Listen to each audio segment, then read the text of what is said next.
মেশিনের ভিতরে টাকা ঢুকিয়ে দিচ্ছি কফি খাওয়ার জন্য। আপনারা আমার সামনে দেখতে পাচ্ছেন একটা আইসক্রিম এবং একটা কফি শপের একটা ইয়ে হয়েছে। চলেন আজকে আমরা আপনাদেরকে দেখাবো কফি কিভাবে কি বক্সের থেকে বাইর করতে হয়, গরম গরম কফি।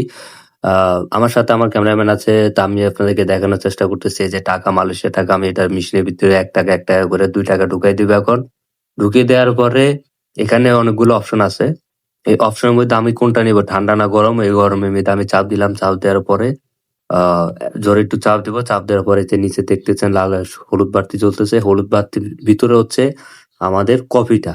কফিটা ওইখানে গরম গরম, যদি আপনি গরম চান গরম, ঠান্ডা হলে ঠান্ডা ওটা আসবে। তো আমি একটু দেখে নিলাম আমার কফিটা পড়ছে কিনা। তো এখনো পুরোপুরি পড়ে নাই। তো যখন ওটা ফুল হয়ে যাবে তখন বন্ধ হয়ে যাবে। এই যে আপনার হলুদটা দেখতেছেন, হলুদটা যখন পর্যন্ত স্টপ না হবে ততক্ষণ পর্যন্ত আপনার কফি অথবা চা আপনি যেটাই খান ওটা দুটোই পাবেন, ঠান্ডা এবং দুটোই পাবেন। এই সাইডে দেখতে পাচ্ছেন পানির বোতল নিতে পারবেন, একই সিস্টেম, টাকা দিলে আপনি বোতল যেটা চুজ করেন ওটা চলে আসবে। অবশেষে আমাদের কফি কমপ্লিট হয়ে গেছে। আমরা এখন বের করে নিয়ে আসবো। বের করে নিয়ে আসে আমরা খাওয়ার চেষ্টা করব, এখন আপনাদেরকে দেখানোর চেষ্টা করব। গরম গরম কফি। এ হচ্ছে আমার আমাদের কাছে কফি।